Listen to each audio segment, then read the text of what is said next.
The cloud. It's cool and it's trendy, isn't it?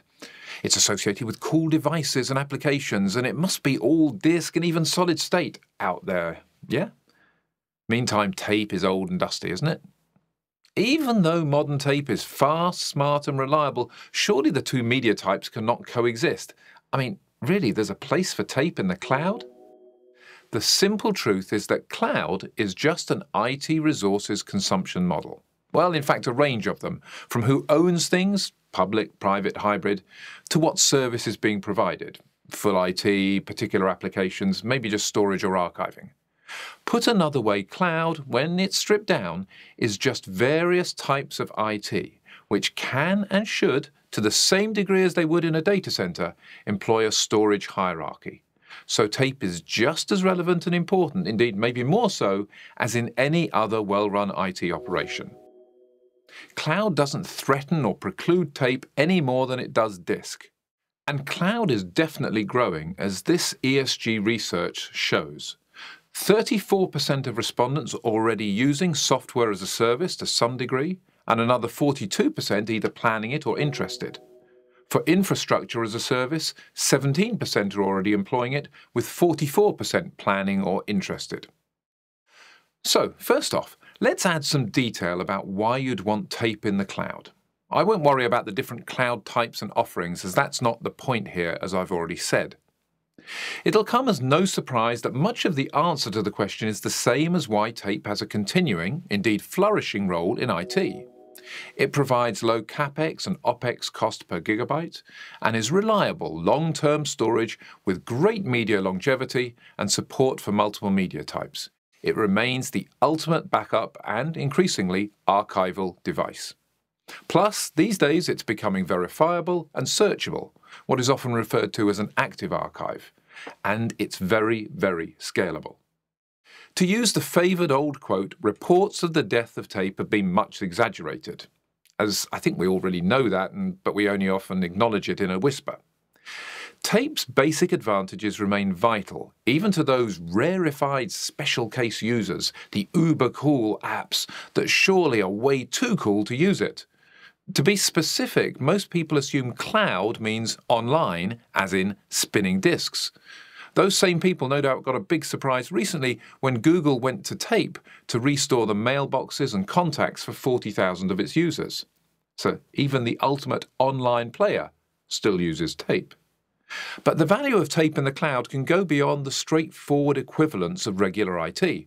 For instance, most cloud providers protect data by storing multiple copies of data via mirroring.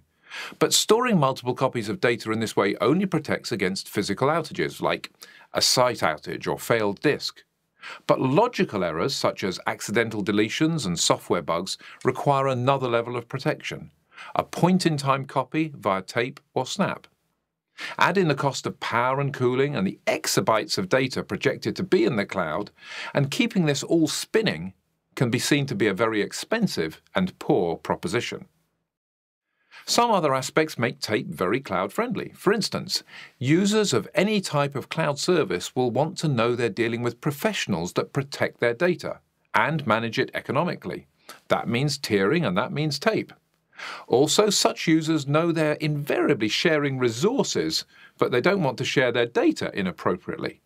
Tape is great for secure multi-tenancy via its partitioning, integrated encryption and key management capabilities. This matters a great deal since, as this research graphic shows, the #1 concern with the public cloud is security and privacy. Indeed, an offline encrypted copy is the best way to protect data from malicious attack. Finally in this list, tape's sheer portability can be used for seeding an offsite location for bulk DR restores, or even as an exit strategy from a cloud provider. Let's turn for a second from the end-user view to the provider of cloud services. These providers will benefit from the way tape scales with capacity on demand. They only have to pay for capacity as they sign on new customers, avoiding the heavier upfront capex of disk systems. So, to reiterate, cloud is just a form of IT provision, and tape, whether it's for hierarchical, cost, security or archive reasons, is simply a part of most well-managed IT operations. It's as simple as that. And frankly, a lot of cloud data is perfect for tape. Whether it's business or personal data, much of what the cloud holds is either immediately or will become long-term, needing low cost and not so much dependency on fast retrieval. And as you can see in this graphic, the key cloud applications, CRM, email and collaboration tools, are all heavy generators of immense archival needs. So, to summarize the value of tape in and for the cloud, there are three key aspects. First, security, with such capabilities as AES 256-bit encryption and data integrity verification. Second, tape offers a low TCO, or if you prefer, a high ROI.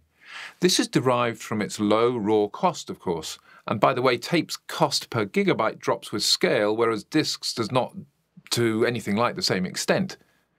But also a single administrative resource can manage petabytes of data with tape, and there's nothing quite so power efficient as something that's not moving unless it's needed. And thirdly, there's the scalability of tape systems that allows a capacity-on-demand model. So, the bottom line? Big parts of what constitutes cloud really have no huge differences to other ways of supplying IT resources, which makes tape entirely relevant. And where cloud does differ in need, those needs actually mitigate in favour of tape being used.